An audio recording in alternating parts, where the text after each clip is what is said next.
Deixa eu aparecer na tela que está gravando. Pronto. Então, pessoal, meu nome é Amisa Daiane, eu sou professora de língua inglesa, de língua portuguesa, tenho mestrado em letras, sou pós-graduada tanto em língua portuguesa, né, em metodologias de língua portuguesa, quanto em metodologias de língua inglesa. Eu atuo na rede estadual, aqui do meu estado, e também na rede municipal. Minha paixão é curso de idiomas e trabalhar com o Enem. Eu espero que a gente tenha uma noite proveitosa, que vocês participem, não fiquem acanhados, que vocês tentem responder, e se tiver errado alguma coisa, não tem problema, a gente vai e corrige, certo? Sintam-se à vontade para perguntar, para interagir, para comentar alguma coisa, certo? Vou colocar na apresentação e vou desligar minha câmera, porque eu prefiro, certo? Eu vou apresentar, gente.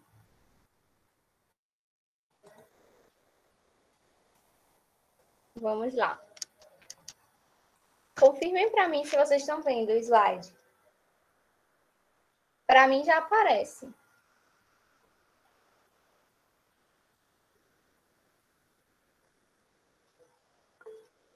Sim, Luana respondeu, Maia também. Ok. Então vamos lá. Como é a língua inglesa no Enem, né?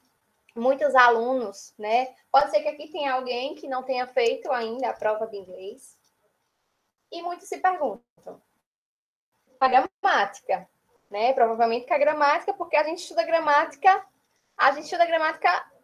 a vida inteira, né? E aí, o que é que vocês acham? Que a gramática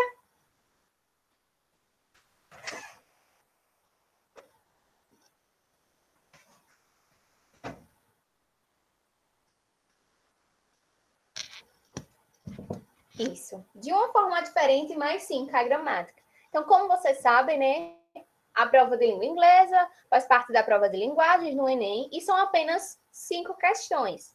São questões muito fáceis, não falo enquanto professora, né, que acho a língua maravilhosa e super easy, muito fácil, eu acho. Mas realmente as questões que são propostas no Enem, elas são muito fáceis. Então, Maíra, a gente vai falar justamente sobre isso, certo?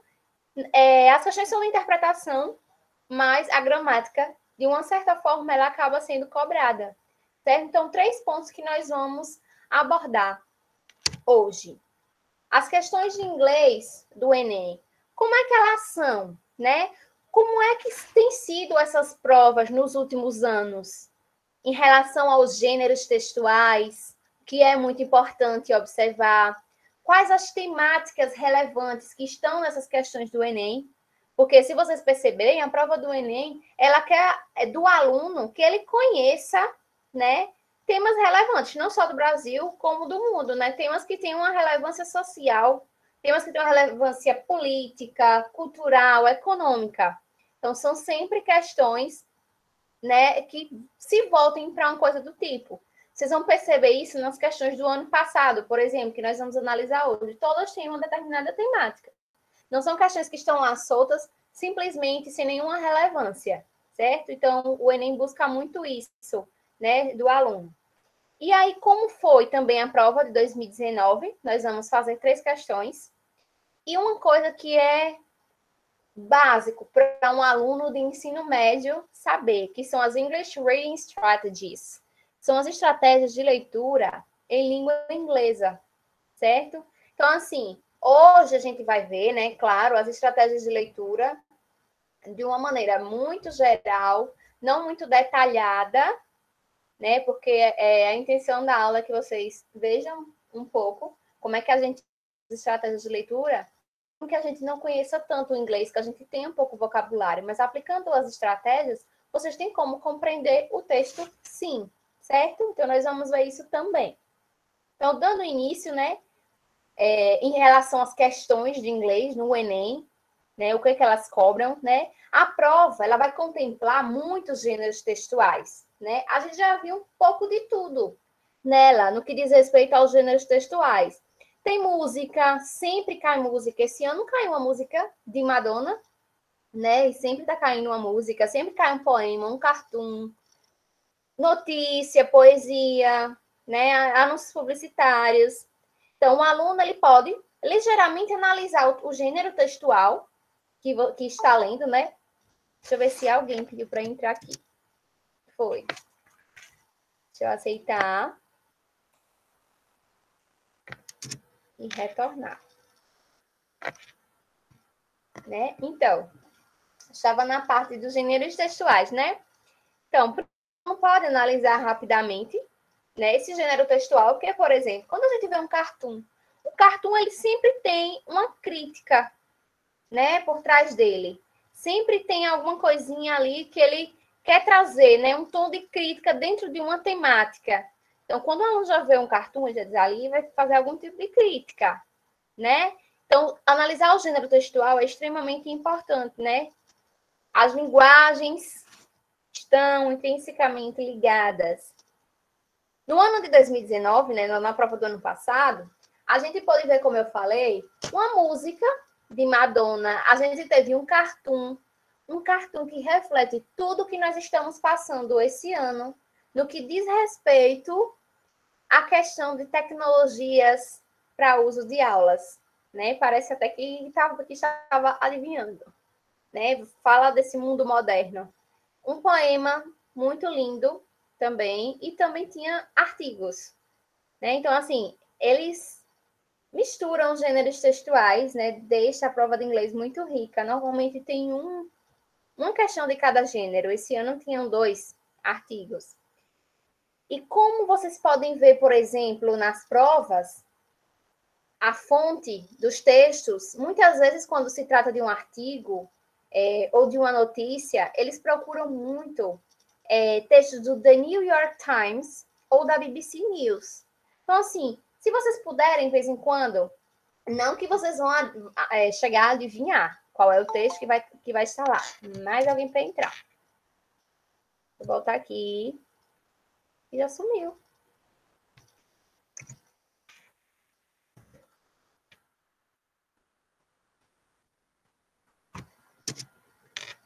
Foi. Então, sobre o The New York Times, né, e da BBC, são fontes que normalmente estão lá nas questões de língua inglesa do Enem, né? Porque para eles são fontes confiáveis. Então, se vocês de vez em quando puder estar lendo um texto em inglês que seja do The New York Times, por exemplo, que a gente já viu mais textos até, eu já vi mais no Enem do que até a BBC, é importante. Pega o texto, tenta ler de maneira geral, procurar só as palavras-chave, alguma coisa que te dedica, que te dê ideia sobre o tema daquele texto. E assim você vai trabalhando a interpretação textual. Então, porque em inglês, né, qualquer língua estrangeira é prática. Fazer interpretação é praticar, porque a cada vez que vocês praticam, vocês conhecem novas palavras, certo? E aí, no que Maíra, né, perguntou sobre interpretação e gramática. A gramática, como é que a gramática cai? Eles não te perguntam questões meramente gramaticais, aquelas coisas mecânicas, nada de negativa, interrogativa, ou do verbo no presente e no passado. Não, a gramática vai cair no texto. E ninguém vai te perguntar nada sobre isso. Por que é importante vocês aprenderem a gramática ao longo dos anos, do fundamental e do médio?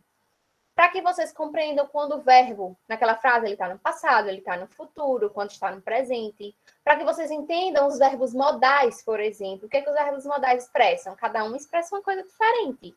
Pode ser utilizado para uma possibilidade, para uma sugestão, para fazer um pedido, no sentido de uma obrigação. Por que é que a gente estuda tantos pronomes? Um texto, ele é recheado de pronomes. Aí tem os pronomes que servem para substituir os sujeitos, né? Tem os pronomes que se referem a objetos, N situações que nós usamos a gramática para interpretar o texto. Então, a gramática não cai em forma de pergunta meramente gramatical, mecânica. A gramática ela vai cair no texto, no sentido de ajudar você, se você compreende um pouco de gramática, a entender aquele texto de maneira muito mais rápida. Porque vocês vão saber se o texto está no presente, no passado, vão entender os pronomes, e N coisas. O substantivo, se ali se trata de um adjetivo, e talvez isso seja importante, porque, por exemplo, um aluno que sabe uma lista de adjetivos, se ele pegar um texto, rapidamente ele sabe traduzir várias palavras da língua. Então, estudar vocabulário, estudar adjetivos, conhecer novas palavras, os substantivos, né? Então, a gramática, ela cai desta maneira, certo? Então, a prova de inglês no Enem, ela só pretende fazer o quê? Então, o Exame Nacional do Ensino Médio, ele pretende entender a capacidade de vocês de raciocinar em uma outra língua. O que é que as questões vão exigir? Um conhecimento de palavras, né? Um conhecimento vocabular. Com atenção e com foco nos detalhes e também na visão de mundo. Porque, como eu falei, né, além dele testar a capacidade de vocês de ler e interpretar, ele vai avaliar o conhecimento geral de vocês sobre temas relevantes, né, do nosso meio social, temas que são relevantes para o Brasil, temas que são relevantes para o mundo, né, de maneira social, política, econômica. Podem prestar atenção, as questões de inglês sempre caem em questões assim, questões culturais, né? Então, por isso que está atualizado para fazer a prova do Enem é importante, porque às vezes vocês não conseguiram compreender aquele texto todo, mas vocês conhecem pelo menos alguma coisa sobre aquela temática. E aí torna muito mais fácil para vocês compreender o texto, porque vocês vão colocando as ideias de vocês também um pouco para tentar associar aquele assunto, para ver se facilita, né? E a prova 2019, ela adentrou muito em várias temáticas, principalmente na temática saúde, gente. Teve uma questão que dizia, se eu não me engano, era 5 maneiras o título do texto, 5 maneiras de melhorar a sua saúde com pets, né? Com animais de estimação. Então, tratava de saúde, né? O quão bem um animal faz a uma pessoa, como melhora a saúde. A outra questão que caiu também foi sobre saúde, falou sobre obesidade. E uma terceira questão, que foi a que eu falei do texto de Madonna, falava de sentimento, de emoção, a vida cotidiana, dos problemas que a vida cotidiana pode nos causar, né? Que ocorreu a morte de uma pessoa lá no texto. E aí, mais alguém para entrar.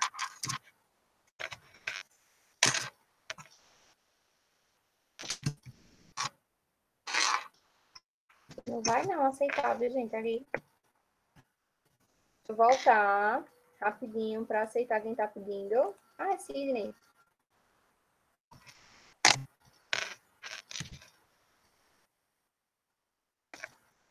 Gente, voltou para vocês a tela.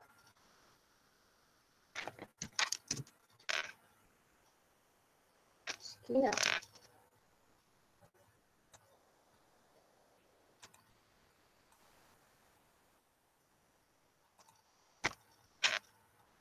Agora vai voltar, eu acho. Pronto, retornamos na apresentação. Como eu falei, né, a prova 2019 ela trouxe 3 questões relacionadas à saúde, né? E a última, como eu falei, que era de uma música de Madonna, ela falava da questão emocional. Ano passado foi falou muito em temas de sentimento, de emoção, se falou muito de depressão, se falou muito de ansiedade, e esse ano a gente está vendo essa temática ainda maior. Então, essas 3 questões do passado foi sobre saúde. Uma outra questão tratou sobre tecnologia, né? E aí, como eu falei para vocês, nos remete até as questões que nós estamos vivenciando esse ano. Por isso que é bom conhecer sobre todas as temáticas.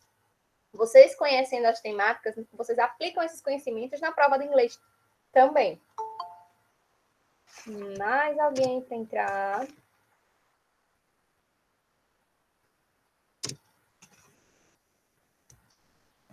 Certo? E aí eu proponho para vocês que, para a prova desse ano, vocês procurem textos relacionados a algumas temáticas. Eu sempre aposto em alguns temas relevantes que podem estar na prova de inglês, lá nos textos, né, nas interpretações textuais. Eu acredito, né, no caso, a prova vai ser em janeiro, né?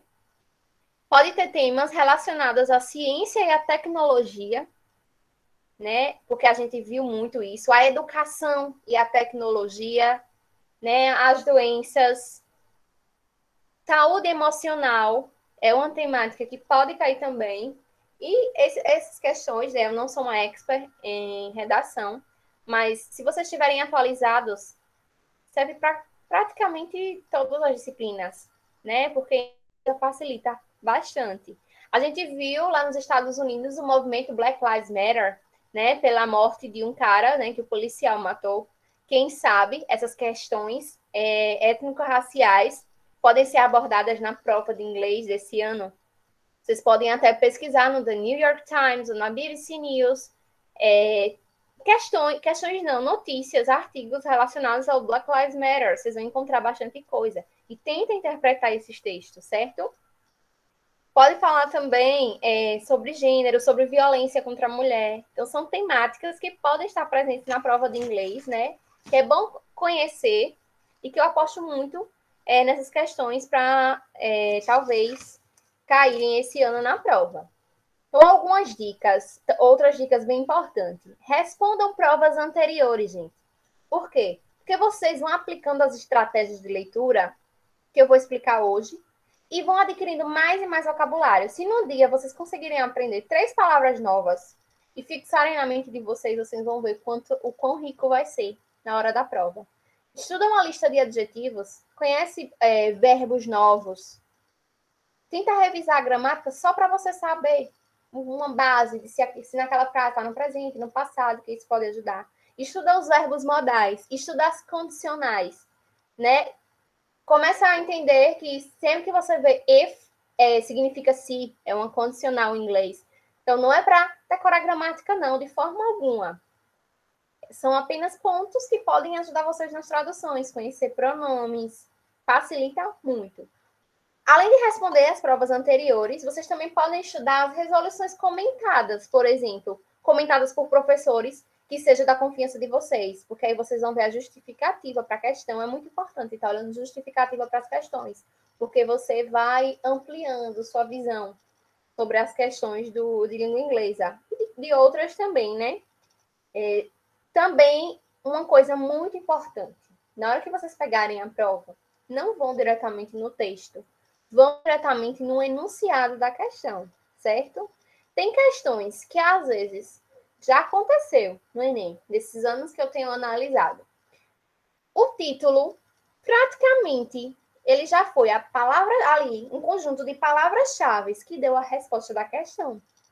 Então, assim, podem observar essa questão, certo? Observar as alternativas antes, ajuda até a otimizar o tempo de vocês, para vocês irem diretamente, né, em algo mais específico, né, o que você quer procurar no texto. O enunciado também, ele vai ser rico em palavras-chave, certo? Que ajudam muito vocês. E é uma das estratégias de leitura. Então, vocês podem se atentar a várias coisas. O que eu vou começar a dizer já faz parte do nosso próximo tópico, que são as estratégias de leitura, certo? Quando vocês aprendem as estratégias de leitura, vocês começam a pegar texto simples, tenta entender. Às vezes quebra a cabeça. Poxa, eu não estou entendendo, só consigo 10 palavras aqui.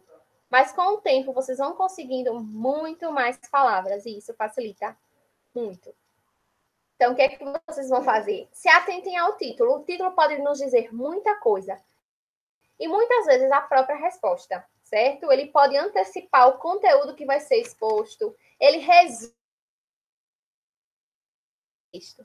Fiquem muito atentos às imagens, porque imagem, quando é colocada, principalmente no cartoon, né? Elas querem nos dizer muita coisa. E numa questão que a gente vai ver hoje, do Enem do ano passado, que foi o cartoon, tem uma imagem que diz muito mais do que as pouquíssimas palavras que tem no balãozinho de fala de um dos personagens. Então, assim, é muito importante observar a imagem, né? Principalmente no cartoon, que a gente vê que sempre tem os tonzinhos de crítica, tem que analisar direitinho. Se atentar às palavras repetidas, quando a gente vê muita palavra repetida, ela quer nos dizer alguma coisa, certo? Ela pode ser uma palavra-chave. Deixa eu voltar aqui que eu estava aceitando, Thalia. E aí, vocês podem observar também a fonte do texto, às vezes podem dar uma ajudinha. Os nomes próprios que estão ali, talvez, possam dizer alguma coisa a vocês também. As palavras que estão em destaque. O texto que eu falei para vocês da prova do ano passado, das 5 maneiras que um animalzinho de estimação pode melhorar a saúde de alguém, ele estava dividido em tópicos, ou seja, em destaques. Aqueles tópicos, eles ajudavam o leitor a compreender o texto. Você já viu o texto divididinho em tópicos. Isso era muito importante para a compreensão. Quem não compreendia muita coisa, mas via um pouquinho do título e os tópicos divididos, ajudou bastante, né? Então, o que é que vocês vão fazer? Vai associando tudo isso, título, imagem, fonte, coisas em destaque. Vai associando também as palavras que vocês já conhecem. Porque vocês estudaram inglês. Se aprendeu só o verbo to be ou não, né? Isso depende, né, de cada professor, né, o que ele quis passar. Seja lá o que vocês aprenderam, algumas palavras em inglês vocês devem ter aprendido. Nós vivemos rodeados de palavras em inglês. Quiçá agora, né, com essa doença no mundo, tantas palavras que foram incorporadas ao nosso vocabulário, de certa forma, né? Então, assim, vocês sempre têm um conhecimento de algumas palavras. Ainda a gente tem as palavras cognatas, que ajudam bastante, né? Que são aquelas que se parecem com outra língua, né? No caso, vamos falar do português, né? As palavras cognatas em relação ao português são as palavras que se parecem com a língua portuguesa e que elas realmente significam aquilo que elas parecem. Tipo family, né? Que é família, é um cognato. E ainda temos, além de family, vamos para um falso cognato, que são aquelas que nos enganam, né? College, que college, na verdade, é faculdade e não colégio. Então, muita gente diz, mas a prova de inglês pode ter muito falso cognato. Faça tal disciplina porque é assim, assim. Gente, a prova de inglês não tem muito falso cognato. Digo por experiência de alguns anos analisando as provas de inglês. Elas não têm. Elas têm muito mais cognato do que falso cognato. Então, se você não se sente seguro ao se deparar numa prova com falso cognato, o que é que você pode fazer?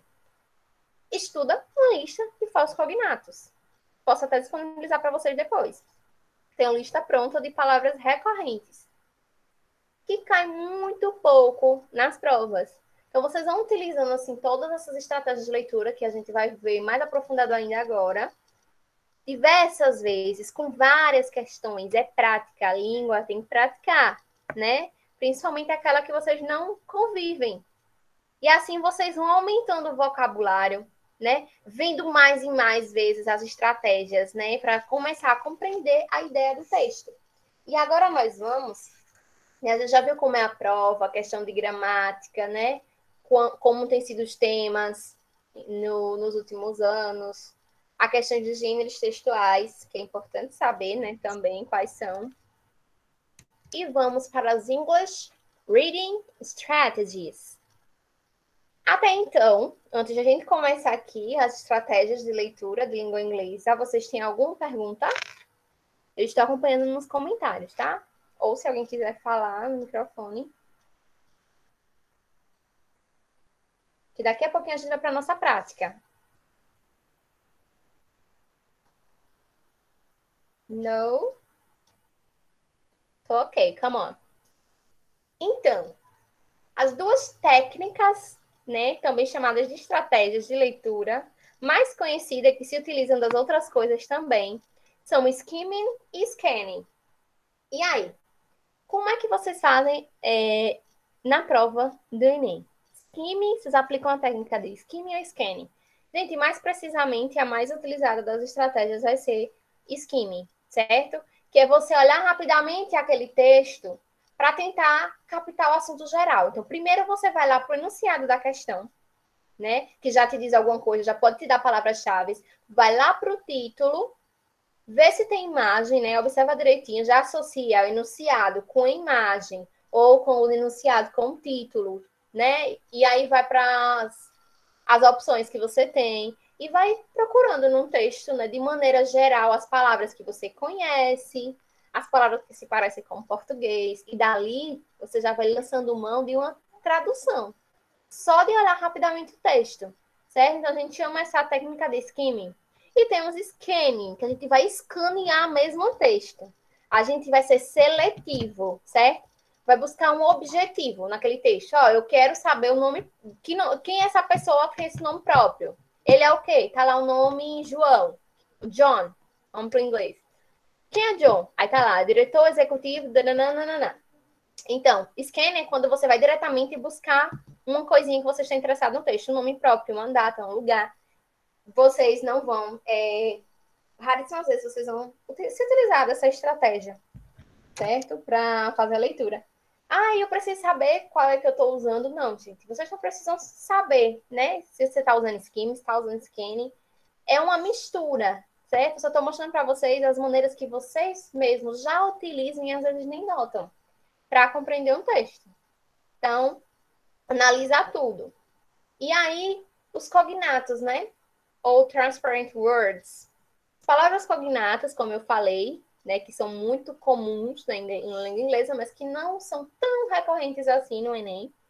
Elas são palavras, né, que se parecem muito com uma outra língua. No nosso caso, com o português, certo? E aí, a gente chama, por exemplo, de transparent words justamente por isso, por elas serem tão transparentes, elas parecerem com aquilo que elas realmente significam. Temos as palavras idênticas, tipo radio, piano, né, rádio, piano, hospital, que é hospital, social. Vejam, elas se parecem muito, na verdade elas são idênticas, tirando um acento ou outro, né, que no inglês não temos. Temos os que são muito parecidos, tipo intelligent, population, e os que são mais ou menos parecidos, né, os vagamente parecidos. Deixa eu ver quem está apresentando. Retornando aqui. Gente, desculpa, às vezes eu dou uma pausa porque eu tô aceitando o pessoal ainda, tá? Então vamos lá. E a gente viu que também tem os falsos cognatos, que conhecer eles também ajuda bastante. Então, conheçam antes uma lista de falsos cognatos, estuda algumas palavras, né, que se parecem com a nossa língua, mas elas não significam aquilo que elas parecem, elas só nos enganam. Outra coisa, se atentar, né, que vocês vão estar, uma outra estratégia, as palavras que estão repetidas. Muitas vezes as palavras repetidas podem até ser palavras-chave ali naquele texto. Né? Quando elas se repetem demais, elas querem nos dizer alguma coisa ali no texto em inglês. Como ele está falando aí, né? Quando certas palavras aparecem várias vezes, mesmo com formas diferentes, tipo socialism, social, socialist, socialize, né? Vem com o mesmo radical, as palavras se repetem. Normalmente elas são importantes para a compreensão, elas podem ser inclusive palavras-chave, certo? E como ele complementa aí, normalmente verbos, substantivos e adjetivos. Foi justamente as três coisas que eu disse. Estudem, certo? Em vez em quando, vejam verbos novos. Tenta memorizar. Se você memorizar 3 palavras por dia, já te ajuda bastante, porque o Enem ele vai procurar testar vocês na questão de interpretação de vocabulário, certo? Estuda substantivo e estuda adjetivo. Uma listinha, em vez em quando, não faz mal a ninguém, né? Ajuda muito. Né? E aí vocês podem depois recorrer aos textos, como eu falei, do The New York Times. Pesquisa a notícia.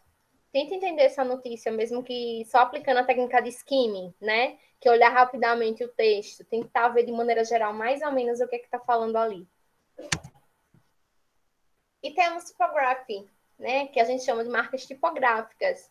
São elementos no texto que também vão nos dar informações representadas por palavra. Pode ser um número, certo? Uma coisa que está em negrito, né? Como eu falei lá dos tópicos. Se está em destaque, elas podem representar alguma coisa, podem nos auxiliar, né, na leitura. Até os sinais de pontuação. E as keywords, gente, observem o enunciado, que sempre dá keywords, sempre dá as palavras-chave para vocês, certo? E através dessas palavras-chave que vocês sempre identificam, como eu falei, através do skimming, a gente consegue ter uma maneira geral do texto, né? Às vezes as palavras-chave também podem ser o quê? As próprias palavras que se repetem muito. E tem um radical que se repete o tempo todo, por exemplo. Então, elas sempre estão associadas, né? A alguma coisa específica do texto. Então, se atentem a elas, que muitas vezes o título, como eu falei para vocês, o próprio título, ele já pode nos dizer até a resposta da questão, e isso já aconteceu no Enem. Maia comentando, ótimas. Isso a gente tem que usar bastante, Maia. Essas técnicas facilitam muito. Na própria universidade, vocês vão ver, né, pessoal, os alunos. que na universidade, quando vocês entrarem com fé em Deus, vocês vão utilizar para interpretar os textos em língua inglesa. Inclusive, tem uma disciplina chamada Inglês Instrumental, que vocês vão ver justamente isso que eu estou falando para vocês, como compreender um texto aplicando as estratégias de leitura, certo? Claro que uma aula só de 1 hora, que eu estou passando para vocês de maneira geral as estratégias, não vai ser o suficiente, né? Mas só para vocês entenderem. E Maia comentou aqui sobre observar as palavras repetidas, e isso é extremamente importante. Elas podem ser, além de palavras-chave, né, dar ali a ideia geral mesmo do texto já. E aí, o que a gente faz muito nos textos em inglês? Nós fazemos muito prediction, né, que é tentar predizer as coisas, como se fosse adivinhar o que é que está dizendo ali, através das coisas que a gente já sabe. Então, quando é que a gente faz uma inferência, uma prediction, a gente associa, lembra que eu falei para vocês que é importante conhecer os temas relevantes, temas sociais, econômicos, né, sobretudo. Então, quando vocês estão tentando compreender um texto, e aí vocês não sabem muitas palavras, mas vocês sabem mais ou menos sobre o tema que fala ali. Então, vocês aplicam o conhecimento do inglês para tentar interpretar algumas coisas, junto com o conhecimento que vocês têm, né, de mundo, né, dessas temáticas importantes. Isso vai contribuir para que vocês compreendam mais o texto, para que vocês façam a inferência, meio que tentem adivinhar o que está dizendo ali. Aí junta com a enunciado da questão, palavras assim, um título, e já consegue compreender. Então, o que é prediction inference? É a atividade pela qual o aluno é levado a predizer, inferir o conteúdo de um texto através do título ou de outros elementos, como ilustrações. Vocês vão ver que quando a gente vê a questão hoje, que é um cartoon do ano passado, né? A parte não verbal do texto, ela quer nos dizer muito, como eu falei, observa muito imagem. Ela sempre, a linguagem não verbal, ela sempre quer nos dizer uma coisa muito importante, principalmente nas questões do Enem. Então, é uma atividade do tipo uma pré-leitura, uma predição. Contribui para estimular o interesse e a curiosidade do aluno pelo conteúdo, certo? E a fixation, né? Vocês estudam também em língua portuguesa, que são os prefixos e os sufixos. Em tanto português quanto inglês tem os prefixos de negação, né? E por aí vai. Então, eles, né, acabam alterando a classe gramatical de uma palavra, né, quando a gente adiciona um prefixo ou um sufixo, e até mesmo o sentido deles. Mas a gente consegue compreender o significado através, por exemplo, da palavra inicial, certo? Então, é importante, por exemplo, o prefixo dis, que é de negação, disconnect, em inglês, certo? Então, connect, conectar, disconnect, desconectar. É importante também conhecer porque os prefixos e sufixos são formadores de outras palavras. Então, é importante saber quando é de negação e por aí vai. Coloquei os exemplos. Então, inadequate, inadequado, disconnect, Brazilian. Gente, o brasileiro tá com Z, viu? Que horror. É com S. Formation, certo? Quando a gente vê esse tion no final, em inglês, normalmente ele é, no português, o são. Formation, formação, certo? É sempre quase esse significado de são no final, no português. E aí a gente tem o estrangeirismo, como eu falei para vocês, inclusive eu tenho um vídeo no canal sobre isso. O coronavírus, por exemplo, trouxe muito estrangeirismo para a nossa língua, né? Que são os estrangeirismos, como ele está falando aí, são os ditos empréstimos. São aquelas palavras que a gente acaba incorporando no nosso vocabulário, mas que são de outras línguas. A gente fala tanto ok, né? Que às vezes a gente se esquece. Essa palavra nem é do nosso vocabulário, né? Você acabou se incorporando, né? Foi um empréstimo nosso, né? Um estrangeirismo. Light, diet, jeans. Então, são palavras que também nos ajudam. Já que a gente já conhece elas, né? Facilita muito o significado. Então, essa doença do coronavírus trouxe muita palavra nova pra gente. Tinha gente que não sabia o que era delivery, hoje sabe, né? Então, muitas palavras. Se vocês quiserem dar uma olhada no vídeo depois, lá no meu canal, fala sobre isso. Então, veja, a gente viu várias estratégias que vocês podem se utilizar. Vocês aplicam, às vezes, isso tudo de uma vez, sem saber os nomes das coisas. E nem é necessário que vocês saibam, certo? Eu estou mostrando para vocês. Nós vamos, de maneira rápida, Vê aí. Aqui, esse texto foi da questão do Enem 2012. Só que essas perguntas não são do Enem 2012, tá, gente? Mas eu vou fazer só algumas delas para vocês. Eu só... Espera aí, que eu acho que eu desconectei aqui.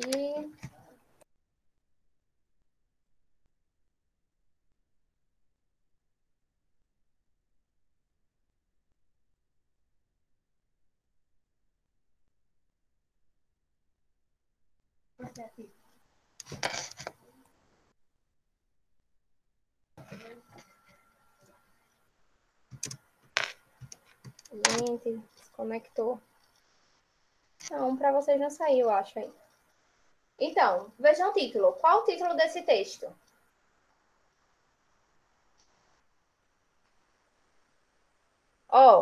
J.K. Rowling to pen first novel for adults. Tudo bem, nós temos J.K. Rowling, o nome próprio, certo? Aí temos pen, que muita gente deve saber que é caneta. Então, vai estar no sentido de escrever. First, que é uma palavra que muita gente pode saber, certo? Novel. Novel é um falso cognato dentro desse texto. Novel significa romance, certo? É um falso cognato. E aí nós temos adults, né? Adultos, que é um cognato. Veja, a gente já aplicou as técnicas. Tem cognato, tem falso cognato, tem nome próprio. E aí, mesmo que vocês não soubessem, por exemplo, o significado de first e confundissem o novo, mas vocês sabiam que J.K. Rowling, essa pessoa, alguma coisa escrever, né, pen, para adultos. E provavelmente essa J.K. Rowling é essa pessoa que está na foto. Então, alguma coisa, você já consegue ter uma ideia de que trata o texto. Então, de que é que vocês acham que trata esse texto? Respondam aí nos comentários.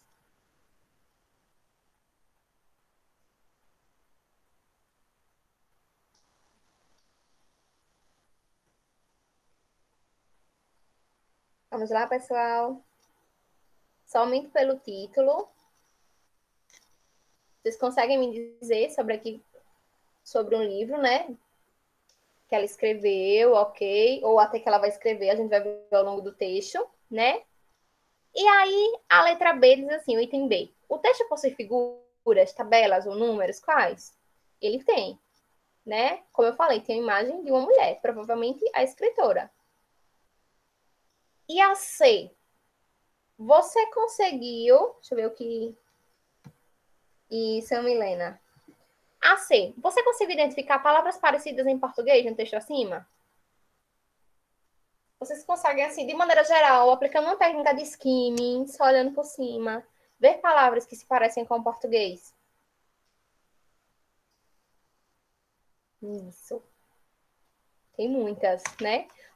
Outdoor, autor, announced, anunciou, plans, planos, adultos, different, diferente. Uma palavra muito conhecida por vocês. Harry Potter, né? Não é um cognato, tá? Mas é uma palavra conhecida. Books, conhecida. Famous, famoso. Então, esse texto está recheado, territory, de palavras. Muito fácil de se identificar. E através disso, vocês já vão conseguindo entender o texto, certo? Aí a D não. O nome Harry Potter é familiar para vocês?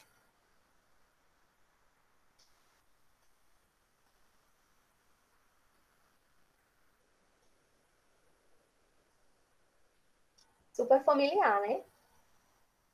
Mesmo quem não goste, mas já ouviu falar em Harry Potter. E aí depois ela pede para traduzir, não precisam, depois pede para fazer uma pesquisa, porque eu coloquei a atividade completa, mas a gente não vai fazer. Pesquisar o que é Bloomsbury Publishing, aqui vai ser a editora, né, o Bloomsbury, veja o nome próprio, a editora. E a questão do Enem era super fácil. Se vocês observassem, a questão de 2012, né, muito antiga, porque eu peguei esse texto porque ele está cheio de cognatos. Tem muito cognato, muita palavra conhecida, né? Tem Harry Potter, que é super conhecido, então dava para vocês traduzirem, entenderem a questão tranquilamente. E lá para cá essas questões não mudaram, gente, de estilo. Elas sempre pedem a mesma coisa. Que o Enem quer compreender de vocês essa questão textual, certo? Vejam, o que mudou, que eu acho hoje muito melhor, que nos últimos anos são questões de muita relevância às temáticas. Observem qual é a fonte desse texto. Que eu nem ia perguntar, nem tá nas perguntas, mas eu me toquei agora. Qual a fonte? Isso mesmo, da BBC, como eu falei para vocês, sempre tem um textinho. Da BBC, da New York Times. Então, assim, é bom observar, de vez em quando, um artigo, uma notícia desses sites. Não que vocês vão adivinhar, né, qual é especificamente que vai cair. Porém, ajuda. E aí nós vamos para o Enem 2019. Vamos analisar juntos uma das questões que eu particularmente acho linda. Vamos ver lá embaixo qual é a fonte do texto. O site que está lá, www. Alguém poderia traduzir para mim o que significa American Family Traditions? Lá embaixo da fonte. American Family Traditions. Isso. Família tradicional americana. Então, a gente já está vendo que vai falar, que pode ser que falem, né, de uma temática assim. Famílias tradicionais americanas ou não, né? Pode ser algo relacionado à família. E aí a gente vem no início do texto. Lembra que eu falei que gramática também importa? Olha o que vocês estudaram no ensino médio. If. O que significa if?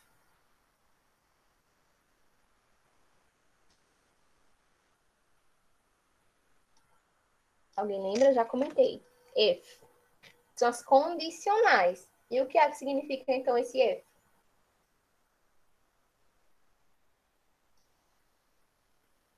Se. Isso mesmo, condição. Se. E aí, todos têm um se. Todos têm uma condição. E o que significa children?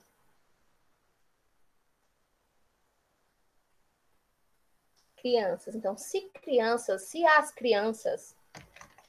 E nós temos outra coisa que sempre se repete. Live, não é live, tá? Que live é a mesma palavra, mas é ao vivo. Então, live with. O que significa live with? Vive com. Então, a gente já sabe que todas as orações aqui, né, vão iniciar assim. Se as crianças vivem com tal coisa, né? Aqui, vamos ver o que é que elas aprendem. Depois da vírgula, nós temos outra coisa que repete, duas palavras que repetem. Nós já sabemos o início do texto de todas as linhas.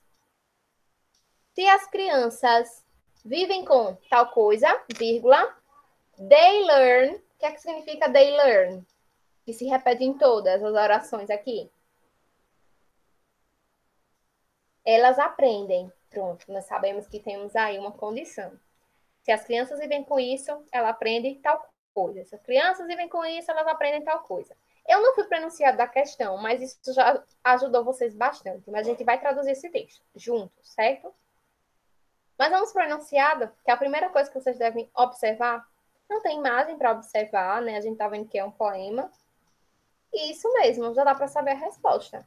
São questões muito fáceis. Então, valores culturais de um povo revelam sua forma de ser, agir e pensar. Na concepção da autora, as diferentes formas de educar crianças nos Estados Unidos, né? Olha a fonte do texto, né? Famílias tradicionais americanas. Nos Estados Unidos confirmam que as crianças. A gente vai ler um por uma, certo? Só para confirmar. Mas vocês acham que é a resposta? Só digam o que vocês acham.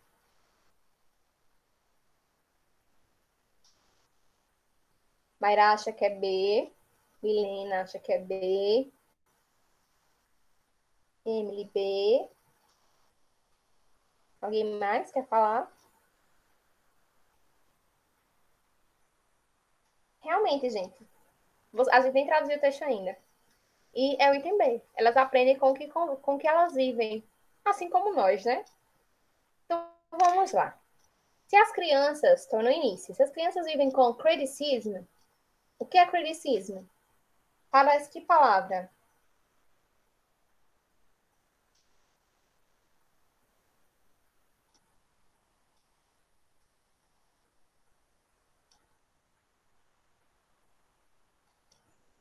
É quase um cognato, parece bastante. Não é um cognato idêntico, mas ajuda muito. Criticism é crítica. Então, se as crianças Isso, Milena. Se as crianças vivem com crítica, elas aprendem a o quê? Condemn. O que é condemn? Pode tentar. Se errar, não tem problema, a gente volta a condenar. Isso mesmo, Maíra. Isso, Milena. Então, se as crianças vivem com crítica, elas aprendem a condenar. Se as crianças vivem com fear, com medo, elas aprendem a ser apprehensive. Olha um combinado. O que é que significa apprehensive? Isso mesmo. Então, se elas convivem com medo, elas aprendem a ser apreensivas. Se as crianças convivem, né, vivem com pena, elas aprendem a quê? To feel sorry for themselves. A se desculpar sozinhas. Se as crianças vivem com... O que é que significa aqui? Antes da vírgula. Ridicule.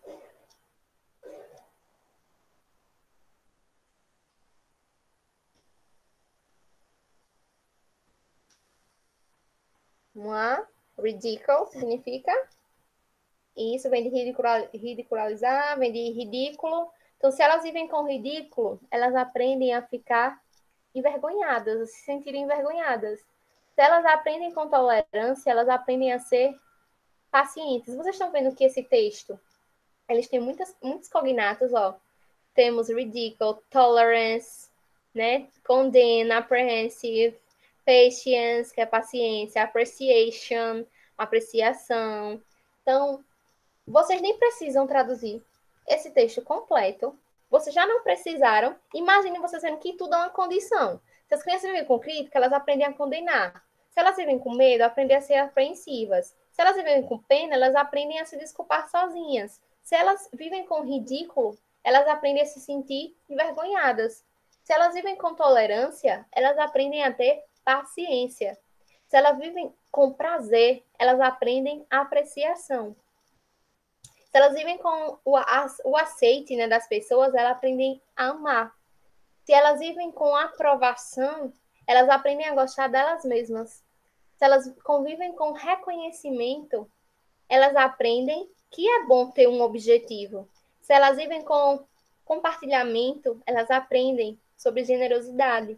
Então, gente, é um texto, né, um poema muito bonito. Eu particularmente achei um texto muito legal esse que eles colocaram na prova. Eu sempre gosto dos textos, na verdade.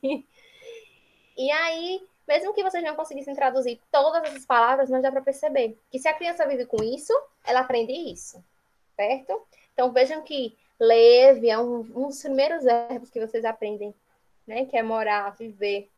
Learn também é outro, né? O verbo aprender. É um dos primeiros verbos das listas de inglês que os professores normalmente passam. Vocês compreenderam bem essa questão? Ou ainda acham que poderia ser outra resposta?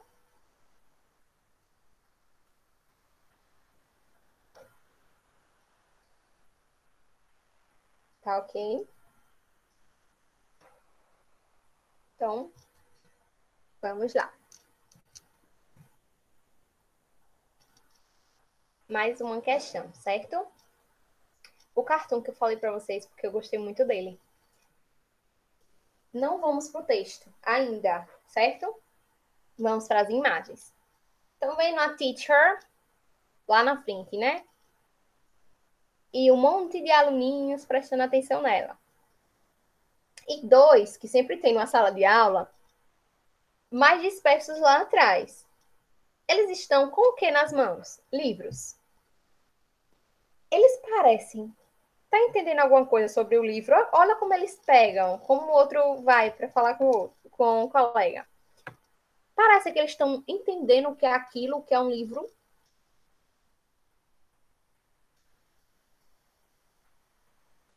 Isso, nem parece que eles compreendem o que é um livro, né?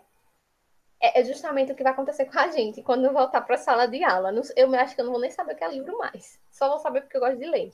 Porque senão, os alunos não vão saber, não. E aí, lá no quadro da professora, tá escrito o nome dela, né? Miss Hilder, né? A senhorita aí. E back to school. A frase que eu queria mais ouvir agora. Back to school. O que é que significa back to school?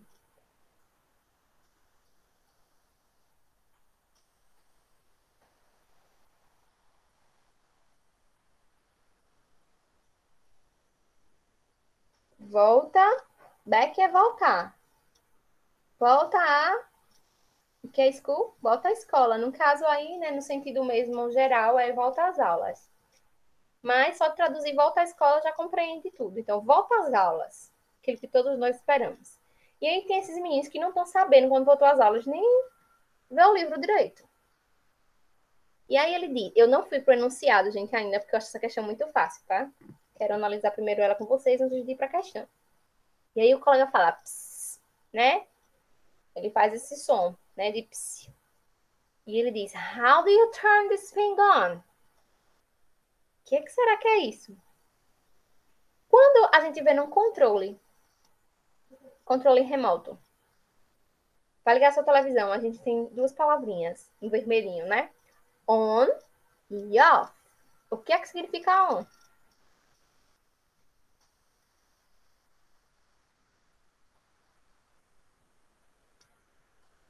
Ligar. Muito bem, Alexandra. É ligar. Parece que ele tá querendo fazer o quê, então? Com esse ligar?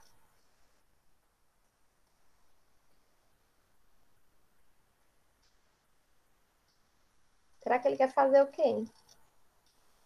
Isso aí, Maíra. Ligar o livro como se fosse algo digital. Então ele tá tão acostumado, vai ser igual a gente. Eu nunca vi uma questão cair tão bem para 2020 como essa questão de 2019, né? Então, ele passou tanto tempo, né? Provavelmente jogando Free Fire nas férias, que quando voltou queria ligar até o livro. Mas vamos traduzir tudo, né? Ele fala, né? Aí, how do you? O que é que significa? Vocês sabem o que significa how do you?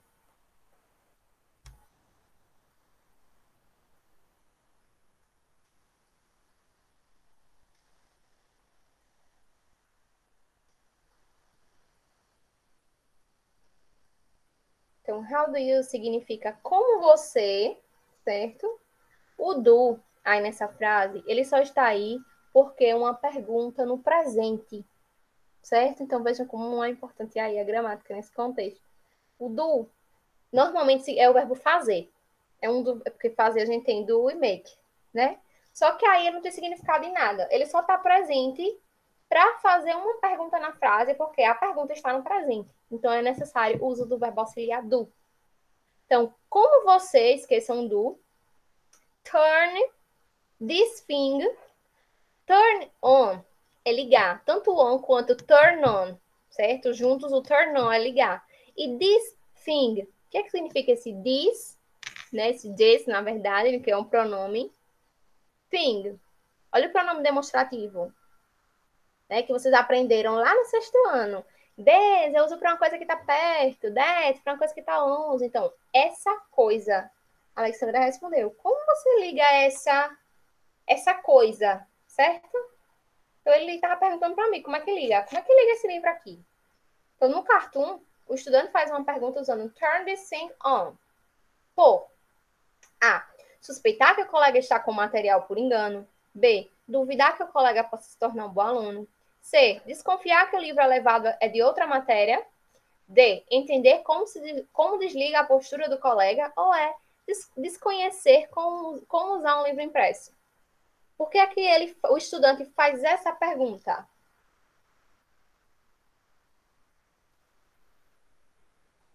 Então, Maíra respondeu. Jennifer, mais alguém?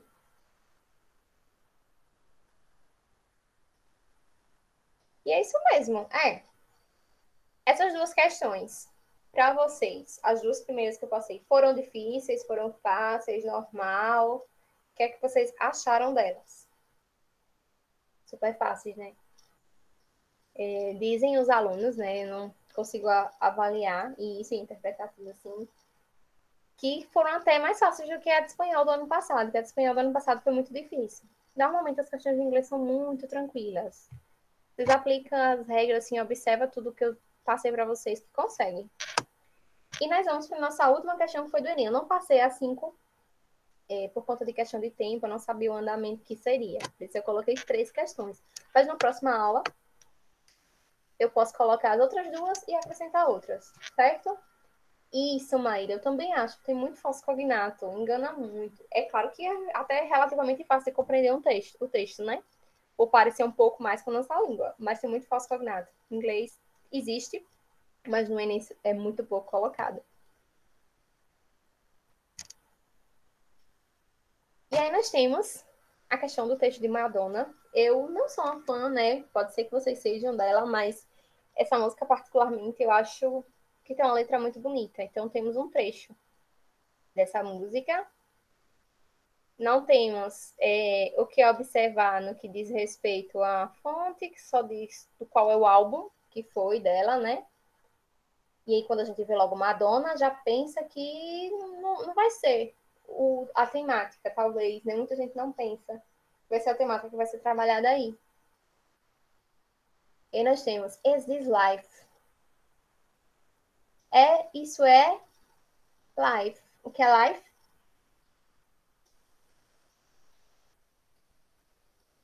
A vida. Então, isso é a vida, né? Essa é a vida. Vamos para a questão primeiro. A canção, muitas vezes, é uma forma de manifestar sentimentos e emoções da vida cotidiana. Por exemplo, o sofrimento retratado nessa canção foi causado, vou ler os itens e depois a gente vai para a questão, pela morte precoce de um amigo jovem, pelo término de um relacionamento amoroso, C, pela mudança de um amigo para outro país, D, pelo fim de uma amizade de mais de 20 anos, e E, pela traição por parte da pessoa próxima. Vamos lá. Esse texto, se a gente for procurar cognato, não temos. Temos só chance lá no final e park. Né? Vai ser muito pouco. Entretanto, nós temos algumas palavras conhecidas, como time, friend, thinking, before. Temos algumas palavras conhecidas. E temos pronomes, temos verbo to be. Todo mundo enjoa quando vai aprender, mas quando a gente pergunta, nunca lembra o que é. O verbo to be aqui, ó, no passado. Temos verbo no passado simples, quando a gente tem did na frase, significa que o verbo da frente está no passado. Veja como é importante saber a gramática. Que aqui eu posso traduzir como eu não tenho e eu não tenho.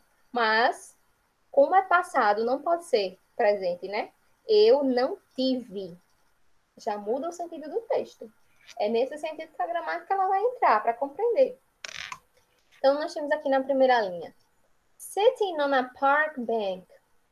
Sentado em um... O que é park bench?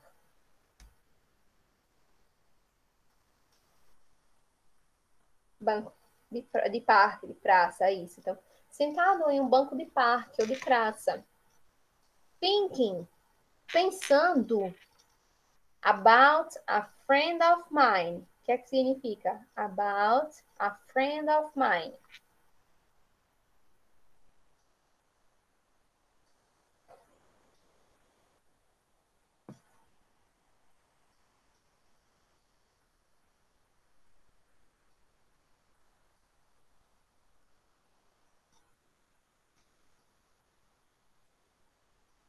Isso, sobre o meu amigo, um amigo meu, certo? Mine no sentido de meu. Então, sentado em um banco de parque, de praça, pensando sobre um amigo meu. Ele tinha esse was, que é o verbo to be no passado, como é usado para idade, certo? Aí significa tinha. Ele tinha apenas 23. Que número é esse? 23. Vamos ver se vocês são bons do sexto ano aí, o assunto do sexto ano. Isso, 23.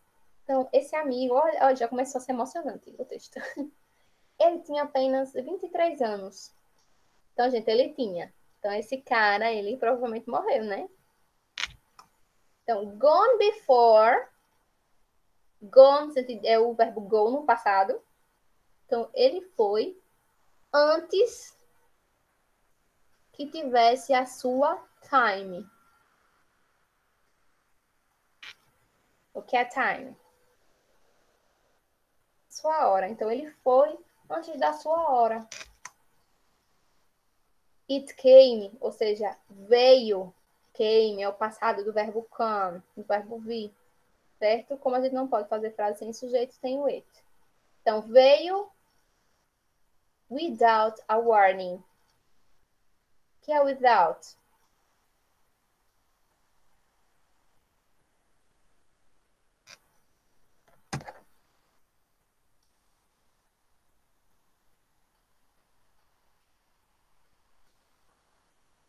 Without é assim, tá? Então, veio sem um aviso. Vamos ver até aqui como ficou. Sentado em um banco da praça, pensando em um amigo meu. Ele tinha apenas 23 anos. Foi antes da sua hora, né? Isso aconteceu, né? Veio sem um aviso. Posso repetir sim, tá? Sentado em um banco, eu ia falar em inglês, do parque ou da praça, pensando em um amigo meu, ou sobre um amigo meu. Ele tinha apenas 23 anos. Foi antes da sua hora. Isso veio, ou então isso aconteceu sem um aviso. Lembra que eu falei que quando tem did é passado? Então, é o passado do verbo da frente. O want é o verbo querer, né? Então tá no passado. E ainda mais na forma negativa. Então, eu não quis, ou ele não quis, né? Que his friend, his é um pronome possessivo. O que, é que significa his? Esse H e S.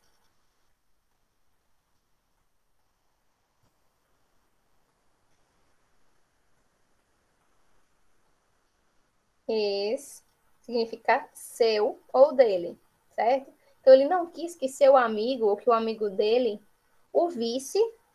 Isso mesmo, era, né? To see é o verbo ver. O vice, né? Him é ele. Pra gente não dizer vice é ele, né? O vice. Cry. O que é cry? Chorar. A gente já sabe a resposta aqui, mas vamos lá. Então, não quis que seu amigo visse chorar. Ele sabia que the day, o que é que significa? The day. O dia, isso, estava dawning, amanhecendo.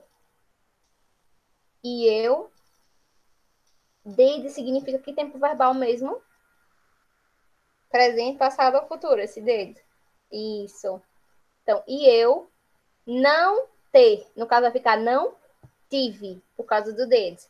E eu não tive a chance, o que é que significa aqui? A chance. Isso.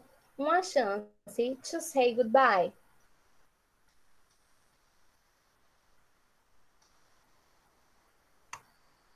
Mesmo que vocês não saibam isso de dizer adeus, mesmo que não lembrasse que sei é dizer, mas dava para fazer uma inferência, tentar adivinhar. Lembra que eu falei que às vezes a gente consegue adivinhar? Então, eu não tive uma chance de tchau, adeus. Ou seja, de dizer, né? A gente faz uma inferência, uma prediction. Tentar adivinhar, de acordo com o que a gente já está vendo aqui. Então, né, isso aconteceu sem um aviso, ele não quis que seu amigo visse chorar.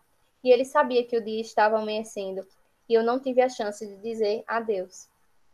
Então, essa canção, né? A canção muitas vezes é uma forma de manifestar os sentimentos e emoções. Por exemplo, o sofrimento retratado nessa canção, ele foi causado pelo quê? Qual é a resposta? Maíra, Emilia. Ah, ok, A mesmo, pela morte precoce de um jovem amigo. Das três questões, qual vocês acharam mais fácil? A primeira, a segunda ou a terceira?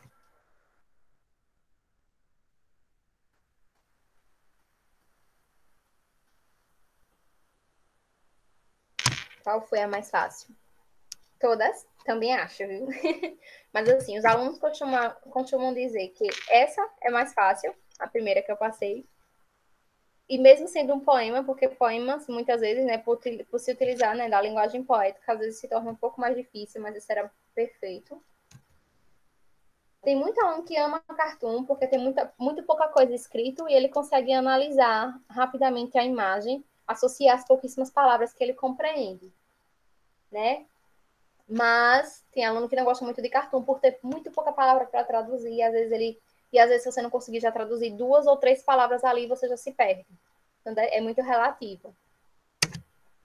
E música é uma das dificuldades dos alunos, né? Uma grande parte tem dificuldade em música. E uma das formas, um dos textos mais fáceis, o gênero textual mais fácil, quando cai a notícia ou artigo, é o que o pessoal se dá melhor. Cartoon também, certo? Então, às vezes, poema e música, né? Que música é poesia, né? Tem uma certa dificuldade. Vou voltar lá para a nossa tela inicial.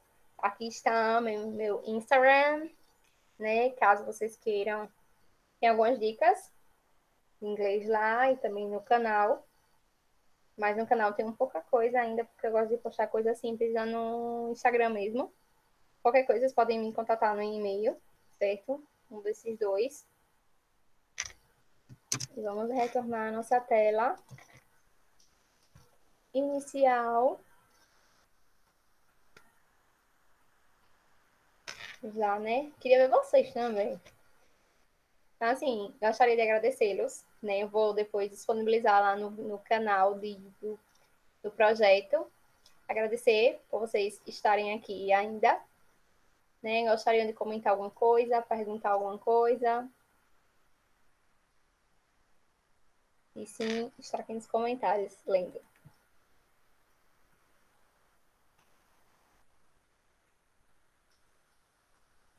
No? Então é isso, gente. Até uma próxima aula, né, que a gente tenha. Tchau, tchau. Fiquem com Deus.